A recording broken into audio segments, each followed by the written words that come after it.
Hello guys, nandito tayo ngayon sa Amar 4 at lilipat tayo ngayon kay Amar 1. Bali magka-troubleshoot daw tayo doon ng electrical ang problema eh. Pupuntahan natin doon guys. Tapos yung isang AB na yon, hiramin siya kasi may biyahe papuntang Quezon. May biyahe sila kaya may papagawa tayo ngayon. Kulang daw ng AB doon. Tapos ako naman electrical yung problema, pupuntahan natin guys, to troubleshoot natin mamaya guys. Nandun sila sa pier ngayon at padikit na tayo guys, ayun yung guys, kaya mamaya guys, abangan nyo guys.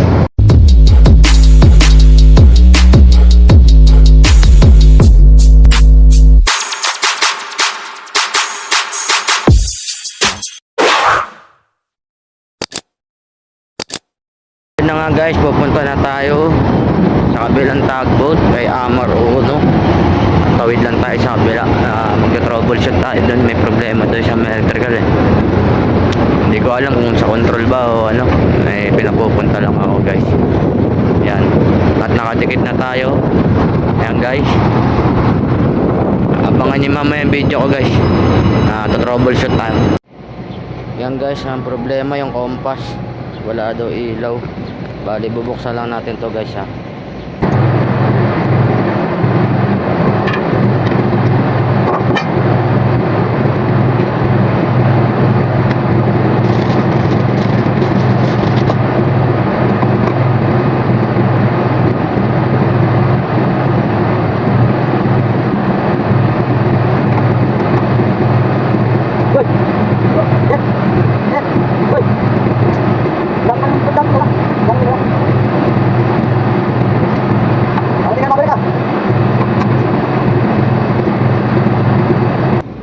Ayun guys, bali punde yung ilaw, may power siya, walang problema sa power.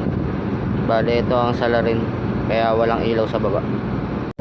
Ayan guys, bali papalitan na natin to ng sakit na malaki ng ganito, kasi wala tayong pamalit ng 110 na maliit eh.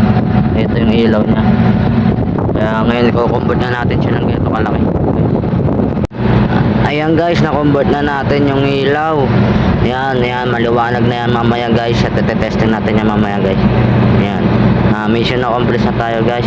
Bali pinalitan ko lang ng socket tapos ng bombilya, kasi mahirap hanapan yung bombilya dati.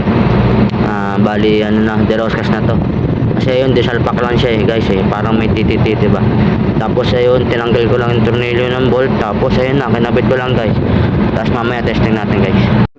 At ayun na nga guys, at meron ng ilaw, pinaon na natin. At eto na, tinesting na guys, ayun no.